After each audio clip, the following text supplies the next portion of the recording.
like if you found the video valuable. The Bench by Willow Lake. It had been 5 years since Lily last visited Willow Lake. The small lakeside town hadn't changed much, the same sleepy streets, the same coffee shop with its hand-lettered chalkboard sign, and the same weathered bench under the sweeping branches of the old willow tree.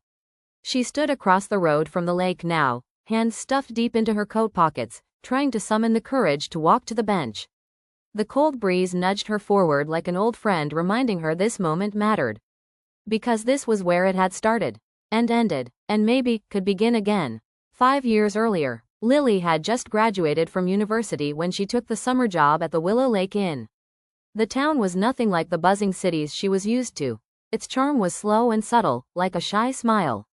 She spent her mornings prepping breakfast and chatting with elderly guests, and her evenings reading by the water. And then came Jacob. He wasn't from the town either, just passing through on his motorcycle, escaping something he never quite explained. Tall, a little scruffy, and with eyes the color of the lake just after dawn, Jacob wasn't someone she would have spoken to back home. But here, everything felt simpler. Possibilities felt bigger. Their first conversation was at that bench. He'd seen her sketching the willow tree in a notebook and sat beside her without asking, watching in silence before saying, "You draw the way some people pray." She'd blushed, laughed, and replied, "And you talk like someone who thinks too much." From then on, they met almost every evening. Some nights they talked for hours, other nights, they just sat. And as the summer deepened, so did their bond. They shared stories, secrets, fears, and laughter. The kind of connection that felt like it had existed long before they met. But summer always ends. The goodbye, Jacob told her on a Wednesday. "I have to go," he said.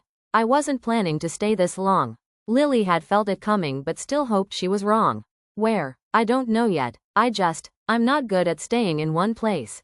She had nodded, biting back the tears. "So, what was it?" He reached for her hand. "It was real. Maybe the most real thing I've had in years." They kissed for the last time on that bench beneath the willow, the sunset casting gold over the water. And then he was gone. Now, Lily finally crossed the road and walked toward the bench. It looked the same, faded, familiar. Her fingers brushed the wooden slats as memories washed over her. She sat. The town had called her back for an art retreat at the inn. She hadn't intended to come. But something about the invitation, handwritten, personal, felt like a nudge from fate. She opened her sketchbook, the one she always brought but rarely used now. Her hand hesitated over the paper. "Still sketching trees?" The voice came from behind, low and unmistakable. She turned slowly. Jacob stood there, a little older, hair a bit shorter, but still unmistakably him.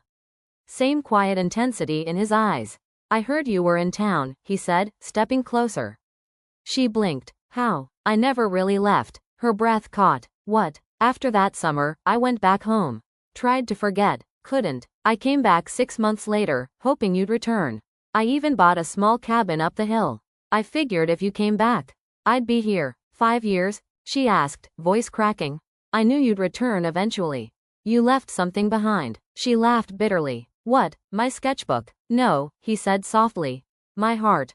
The walk. They walked along the lake, silence heavy but not awkward. He told her about the small woodworking shop he started. She told him about her gallery shows, her travels, the restlessness she couldn't shake. "I thought I wanted the world," she admitted. "Turns out, I just missed this bench." He smiled. "I sat here every Sunday.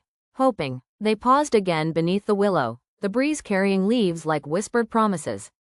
"Why didn't you write?" she asked finally. "I was afraid I'd pull you back before you were ready." She looked at him, really looked, and saw the same longing in his eyes she felt inside. "I think I've always been ready," she said. The letter. Later that evening, she sat by the bench alone, sketching the willow tree again. This time, she drew 2 figures beneath it. Jacob returned with coffee from the little shop and handed her a small envelope. "What's this?" "I wrote this 5 years ago," he said. "Every year I rewrote it. Never sent it." Her fingers trembled as she unfolded the note. "Lily, if you're reading this, then fate has finally stopped being so stubborn.